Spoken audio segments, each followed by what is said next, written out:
Today we are going to try a crit fire mage build. Critical strike is generally considered the least efficient secondary stat for fire mage, but what happens if we ignore the meta and stack as much crit as possible? In almost every guide you will find, crit sits at the very bottom of the priority list, and honestly, that makes sense. Combustion, the core cooldown of fire mage, converts all of your spells into guaranteed critical strike. Because of that, the current meta is to invest in stats like haste instead, so you can squeeze as many casts as possible into that short burst window. And yes, that playstyle is still fun, but I did have one complaint. Each individual spell felt a little too weak. In the current meta, a lot of other DPS specs can land single hits for around 180k or even 200k.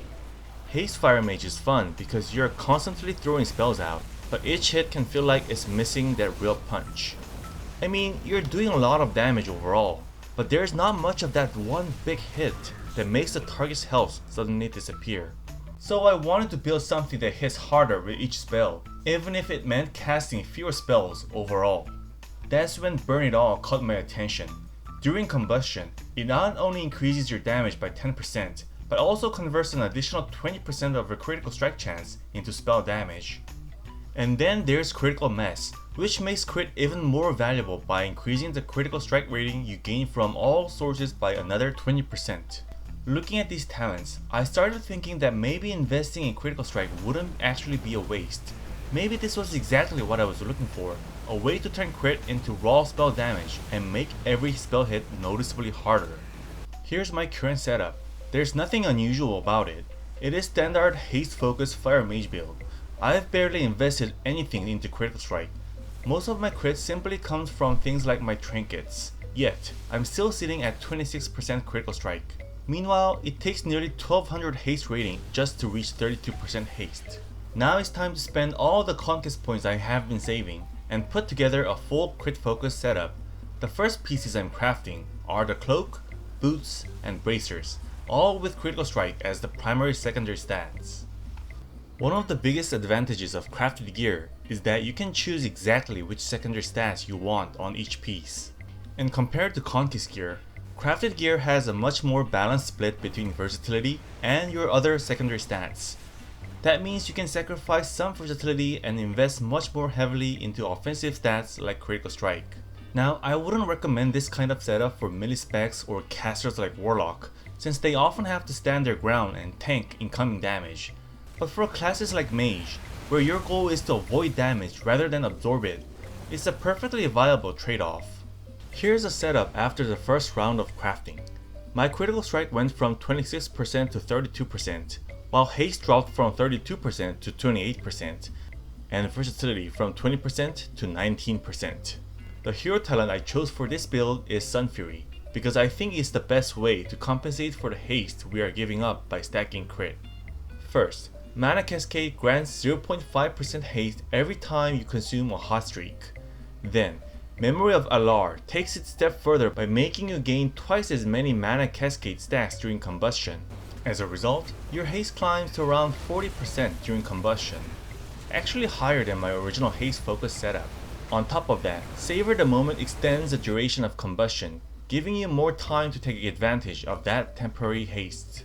And finally, Ashes of Inspiration grants lesser time warp whenever your Arcane Phoenix expires, giving you another 15% haste. So on paper, it looked like Sunfury could completely make up for the haste I sacrificed, and maybe even overcompensate for it. So how much did the damage actually increase? The current damage meter doesn't make it easy to compare the average damage of each individual spell. So instead, I'm going to compare the total damage I've done during the combustion window. First, here's the damage with the original haste setup.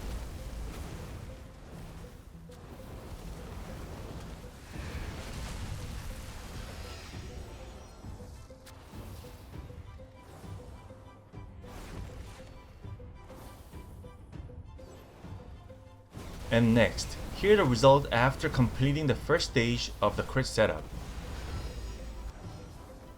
In theory, this should add around 6.4% more damage during combustion, but when I compared the overall damage to the original haste setup, I couldn't find much of a difference. The result didn't look significant enough to call it a meaningful upgrade. I also tested it in several battlegrounds, and in actual gameplay, it didn't feel noticeably different from the standard build either. Then I started wondering, maybe I just hadn't committed hard enough to the idea. So after spending a lot more time farming conquest crates, I crafted even more crit gear, this time replacing my neck, both rings, and gloves as well. That brought my final stats to 51% critical strike, 16% haste, and 15% versatility.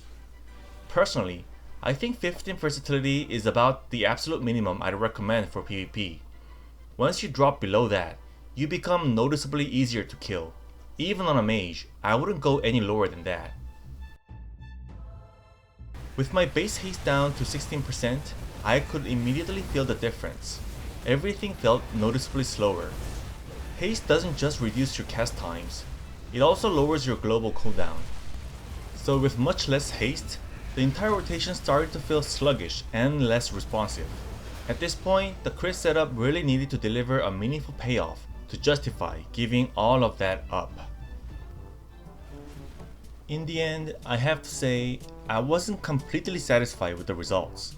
On paper, 51% crit strike should translate into roughly 10% more damage during combustion, but in practice, my total combustion damage only increased by about 3.3%. My guess is that, even with Mana Cascade, I was only reaching around 21% haste. That simply wasn't enough to fit as many spells as possible into combustion's short duration. What I found in actual gameplay was that lowering my haste had a snowball effect. Because I was consuming fewer hot streaks, I was also generating fewer Mana Cascade stacks. That meant I gained even less temporary haste during combustion than I had expected. So the extra spell damage from crit couldn't fully make up for the cast I was losing. In other words, the individual spells definitely hit harder, but I was casting fewer of them. That trade-off ended up limiting the overall damage gain. On top of that, even if you ignore the crit experiment altogether, I don't think Sunfury is in a great spot for PvP right now. It's hard not to compare it to Frostfire, and unfortunately, Sunfury comes up short. The hyperthermia combo you unlock at the end of the tree looks flashy, and extending your burst window certainly feels satisfying. But when you actually look at the numbers, the payoff just isn't there. So let's take off Sunfury talent out from the table for now. And what if we pair the crit setup with the Frostfire hero talent instead? One of your Frostfire's biggest strengths is Frostfire Bolt. Even though it's supposed to be your filler spell, it hits surprisingly hard. Against targets below 30% health, it's capable of dealing around 100k damage on its own. In fact, once an enemy drops below that threshold, Frostfire Bolt can actually be a better button to press than Pyroblast or Fire Blast in terms of raw damage. Of course, the downside of the crit setup is that you are giving up a lot of haste, so Frostfire Bolt's cast time starts to feel painfully slow. That's why I picked Thermal Conditioning, which reduces the cast time of Frostfire Bolt and helps offset the lack of haste. With Frostfire Infusion, Frostfire Bolt gains an additional 15% critical strike chance. Combined with my base 51% crit, that gives Frostfire Bolt an incredible 66% chance to crit. And when you pair that with a Glass Cannon PvP talent, Frostfire Bolt starts hitting ridiculously hard. Every cast has a good chance of landing like a mini burst cooldown, which is exactly what I was hoping this crit build would achieve. But the real highlight of this build isn't Frostfire Bolt, it's Meteor. On its own, Meteor deals fairly average damage, but once you go down the Frostfire tree, things escalate quickly. With Blast Radius and Flash Freeze Burn, you gain 45% increased Meteor damage. Then, by adding Deep Impact, you can push that bonus to as much as 120% increased damage. Now combine that with the 10% combustion damage increase from the crit setup, and Meteor starts hitting for absolutely massive numbers. This is probably the hardest hitting single ability a Fire Mage can produce. If your goal is to land the biggest possible number on the screen, I don't think anything comes close to a crit stacked Frostfire Meteor. It's the closest Fire Mage gets to a true nuke. So let's compare the numbers. With the haste setup, Meteor hit for around 310k damage. So what happened with the crit setup? This time, Meteor landed for around 360k damage, roughly 50k more from a single hit. The next question is, how do you actually land Meteor? Meteor takes around 3 seconds to fall after you cast it, so you either need to predict where the target is going, or keep them locked in place. Predicting movement can be difficult in Arena, where players can change direction almost instantly, but in Battlegrounds, it's often much easier. For example, if a flag carrier is trying to return to their base, their path is usually fairly predictable. In situations like that, you can place Meteor ahead of them and force them to run straight into it.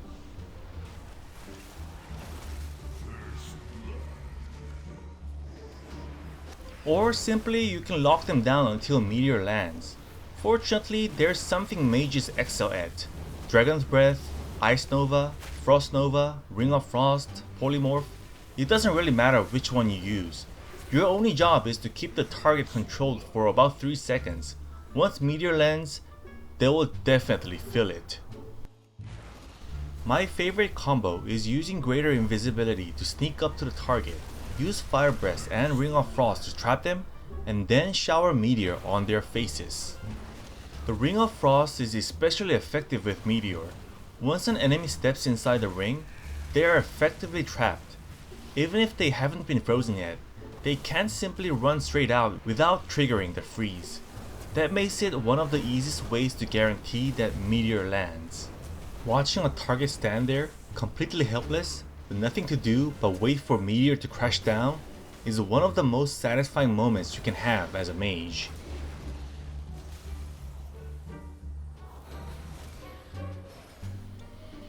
And that's it. If you have watched the video all the way through, you should have everything you need to try this build yourself. The talents codes are in the description.